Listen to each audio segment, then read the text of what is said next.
के दिलवा में ऐसे बसा ले हनी हम, दिल के धड़कन भी हमसे नाराज हो गई। अखिया तोहरा सिवा कुछ न देखे सनम, कके हमसे दगाबाज हो गई। तोहके दिलवा में हो, तोहके दिलवा में।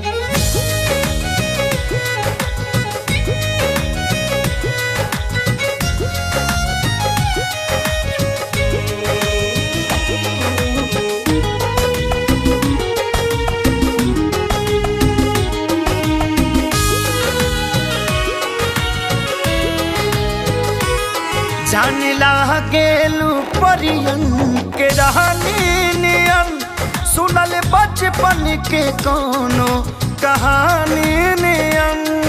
आप इस तरह से होश उड़ाया न कीजिए, आप इस तरह से होश उड़ाया न कीजिए, यूं बन सवर के सामने आया न कीजिए। हो जाने लागेलू परियन के रहनी नियन, सुनल बचपन के कवनो कहानी नियन। कैलू घायल हो, कैलू घायल नजरिया झुका के सनम, और मुस्की से दिल के इलाज हो गइल।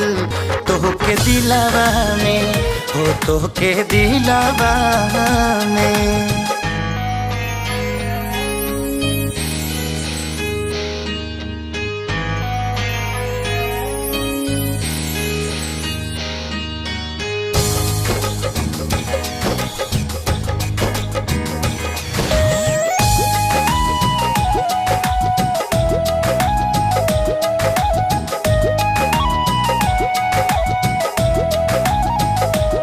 पैनी तो हके ता खुद के भुला गईनी हो, प्यार में ये तना लागे ले आ गईनी हो। जब से उनके तेरे नजर दिल के पार हुए, जब से उनके तेरे नजर दिल के पार हुए, मजा ऐसा आया कि हम शिकार बार बार हुए। हो पैनी तो हके ता खुद के भुला गईनी हो, प्यार में ये तना लागे ले आ गईनी हो।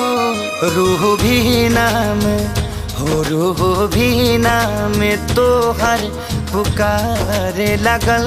अब तो नस नस में तोहरे ही राज हो गई। तोहके दिलवा में जैसे बसा ले हनी हम, दिल के धड़कन भी हमसे नाराज हो गई। तोहके दिलवा में हो, तोहके दिलवा में।